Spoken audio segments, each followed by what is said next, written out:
Bueno, hoy también pendientes de esas previsiones económicas de Funcas, porque hoy han revisado al alza la previsión de crecimiento para la economía española en 5 décimas hasta el 1,5%, mientras que para 2024 ha caído en 4 décimas, al 1,4%. Por otra parte, inflación, ¿cuál es la que espera Funcas para 2023? Un 4,3%, y para 2024 un 3,4%. Esto haría, bueno, nos hace pensar que el objetivo del Banco Central Europeo del 2% de inflación no se va a ver como mínimo hasta 2025. Tenemos a la economista senior de Funcas con nosotros para explicarnos en detalle ese informe. María Jesús Fernández, buenas tardes.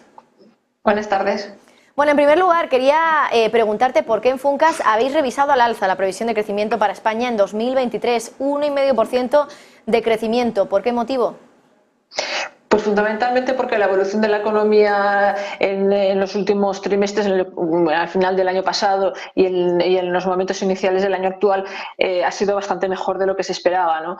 En buena medida se ha comportado mejor de lo que se esperaba debido a la desescalada de los precios de los productos energéticos. Los productos energéticos sufrieron una caída inesperada, bastante relevante en el último trimestre del año pasado, y también porque no se cumplió no se produjo esa situación de desabastecimiento de gas en Europa que se temía que podía llegar a producirse más o menos en el otoño del año pasado, ¿no? Se tenía esa perspectiva de que podía producirse una situación de desabastecimiento que finalmente no ha tenido lugar, ¿no?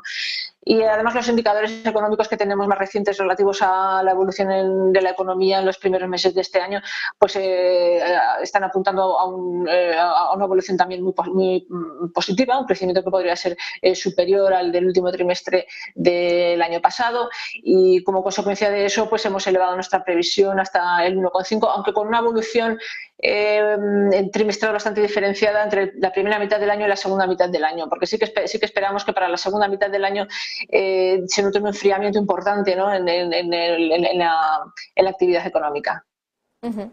Bueno, un enfriamiento importante en la actividad económica, y también esperáis, si podemos calificarlo así, un enfriamiento en las expectativas de inflación, ¿no? Porque decís que este año podríamos estar en una media de inflación del 4,3, 3,4 para el año siguiente, para 2024, pero claro, me fijo sobre todo en el objetivo del Banco Central Europeo, ese 2%. Todavía quedarían mínimo 2 años para que veamos cómo la inflación vuelve al objetivo del BCE.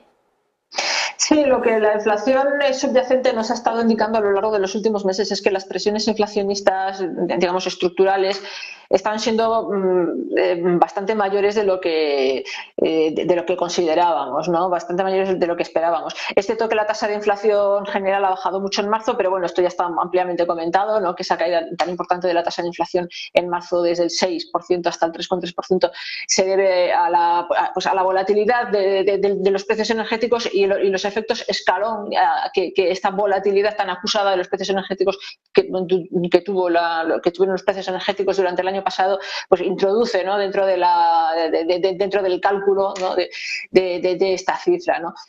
Pero lo que es el índice subyacente, que es la medida que mejor nos representa,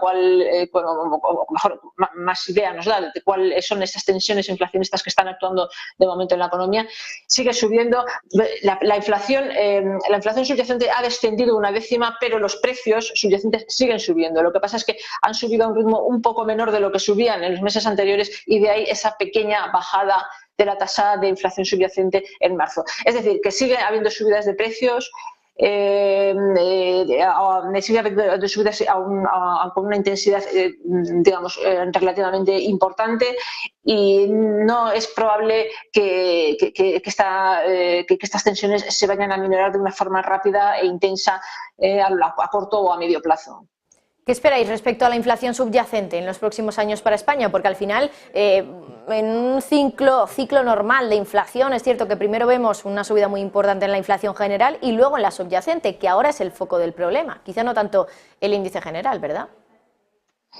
El índice general está muy marcado por lo que ocurra con los precios de los productos energéticos, que ahora mismo están en tasas interanuales negativas, porque hay que recordar que el año pasado a estas alturas los precios de los productos energéticos se dispararon como consecuencia de la guerra de Ucrania. Luego cayeron de forma bastante acusada, como he dicho antes, al final del año pasado. El precio del gas incluso ha seguido descendiendo, ¿no?, al principio del año actual, con lo cual, si comparamos los precios energéticos que hay ahora mismo con los que hubo a estas alturas del año pasado, pues están en un nivel considerablemente más bajo, ¿no? Y de ahí que el índice general pues presente esas oscilaciones tan acusadas y oscurezca un poco lo que está ocurriendo con el resto de componentes, ¿no?, que conforman el índice subyacente. Nosotros pensamos que el descenso de la tasa subyacente será lenta, se prolongará a lo largo de este año y a lo largo del año próximo.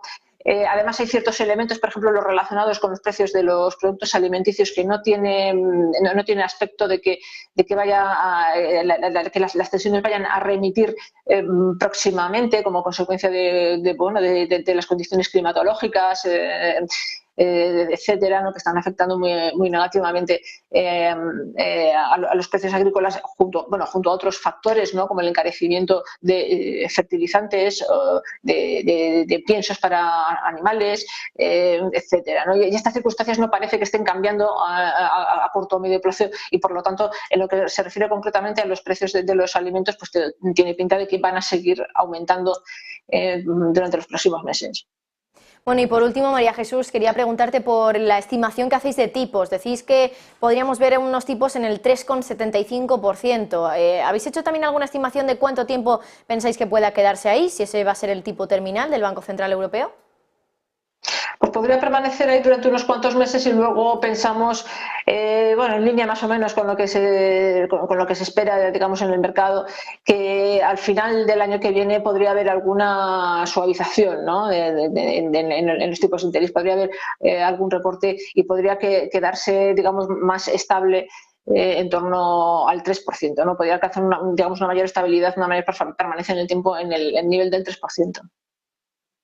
María Jesús Fernández, economista senior de Funcas, muchísimas gracias por estar aquí para explicarnos un poco más en detalle esas previsiones que habéis publicado en el día de hoy. Gracias. Un placer. Bueno, y nosotros miramos a